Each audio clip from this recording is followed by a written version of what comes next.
Shalom sahabatku yang terkasih dan sehati dalam Yesus Kristus. Jumpa lagi kita pada kesempatan kali ini. Mari kita siapkan diri dan hati kita untuk menjadikannya layak menyambut Tuhan. Supaya kita bisa menjadi garam dan terang dalam kehidupan ini. Tentunya dengan bersama kita resapi Renungan Sabda Pendalaman Iman presented by BPK PKK KAJ. Bacaan dari Injil Matius bab 12 ayat 1 sampai 8. Pada waktu itu pada hari Sabat, Yesus berjalan di ladang gandum.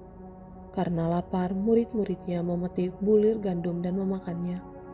Melihat itu berkatalah orang-orang Farisi kepadanya, "Lihatlah murid-muridmu melakukan sesuatu yang tidak diperbolehkan pada hari Sabat." Tetapi jawabnya kepada mereka, "Tidakkah kamu baca apa yang dilakukan Daud ketika ia dan orang-orang yang mengikutinya lapar?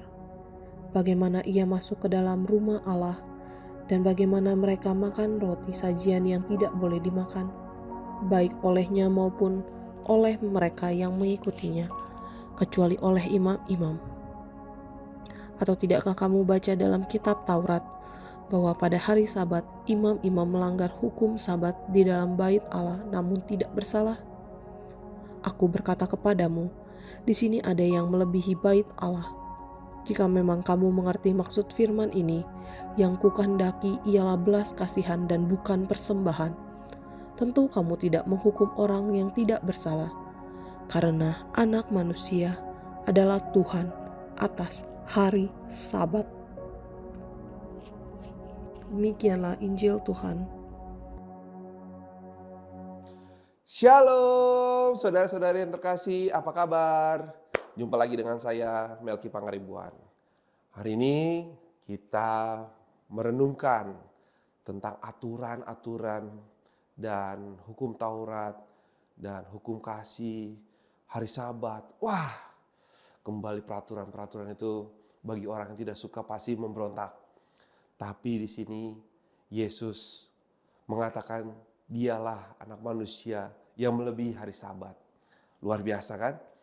Jadi ada pergumulan tentang apakah boleh memetik gandum ataukah memakan persembahan dan sebagainya. Wah, itu diskusi yang menarik. Tapi yang paling penting adalah yang saya renungkan, ternyata ada 39 larangan dalam adat istiadat Yahudi dan 613 larangan, perintah ya. Jadi larangannya 39, turunannya perintah-perintahnya ada 600-an. Bayangin, kita hidup di masyarakat tersebut, kita akan terkekang. Kita merasa apa ya? Nggak bebas. Nah, Yesus hadir di tengah umat, di hidup kita juga. Dia ingin menunjukkan bukan utama persembahannya. Ya, wajib iya sebagai persembahan kepada Allah. Yesus menekankan bahwa yang paling penting adalah belas kasihan. Ada satu pengalaman yang belum lama ini saya alami bersama keluarga kecil saya. Kami jalan-jalan ke suatu supermarket yang ada gamenya, ada permainannya. Waktu saya masuk bersama anak-anak, kami memesan atau membeli 2 koin. 1 koin 3.000 dan beli 2 6.000. Saat kami mau masuk ke tempat permainan itu, ada seorang anak melihat kami. Dan anak saya yang kedua mainlah odong-odong itu yang biasa di minimarket atau di swalayan itu. Lalu masih ada 1 koin dan saya berpikir, udahlah, saya kasih 1 koinnya lagi untuk anak tersebut. Kenapa saya lakukan itu? Mungkin yang saya duga anak ini terkukung untuk mengemis keliling di sekitar perumahan kami itu, dan dia kehilangan masa bahagianya. Nah, aturan inilah yang saya coba ingat akan perintah Yesus atau keinginan Yesus adalah belas kasihan. Setelah saya memberi itu, kami meninggalkan dan saya lihat anak itu begitu sukacita. Nah, demikianlah hidup kita.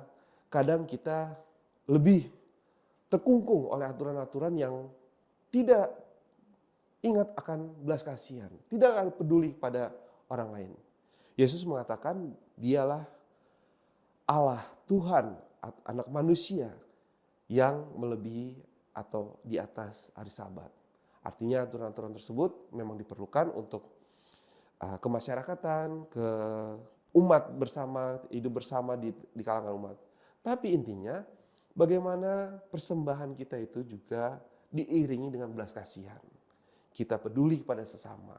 Kita diajak untuk berbelas kasihan kepada orang-orang di sekitar kita.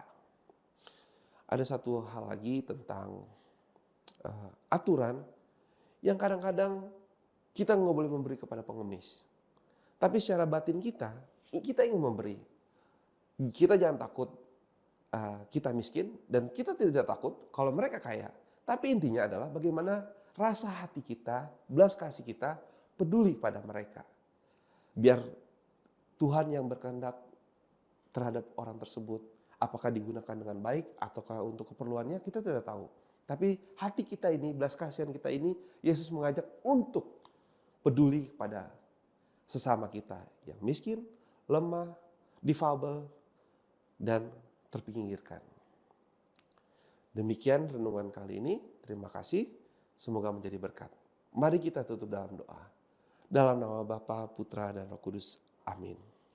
Terpujilah Allah, kami bersyukur dan terima kasih atas berkat dan karunia-Mu. Sehingga kami boleh mempersembahkan hidup kami, hati kami. Terutama untuk berbelas kasih kepada yang lemah, miskin, difabel, dan orang-orang yang terpinggirkan. Biarlah Engkau utus kami ya Tuhan, agar kami senantiasa menunjukkan hati yang berbelas kasih kepada mereka. Karena Engkaulah yang mengutus kami. Karena Engkaulah yang sudah memberikan kami berkat, kebaikan dan banyak hal dalam hidup ini. Biarlah orang lain merasakan juga Tuhan. Melalui bacaan hari ini kami didorong untuk mempedulikan atau lebih mementingkan belas kasih. Semoga nama-Mu Tuhan selalu dipermuliakan kini dan sepanjang masa. Amin. Kemuliaan kepada Bapa dan Putra dan Roh Kudus seperti pada permulaan sekarang selalu dan sepanjang segala abad. Amin. Dalam nama Bapa, Putra dan Roh Kudus. Amin. Terima kasih. Dadah. Tuhan Yesus berkati.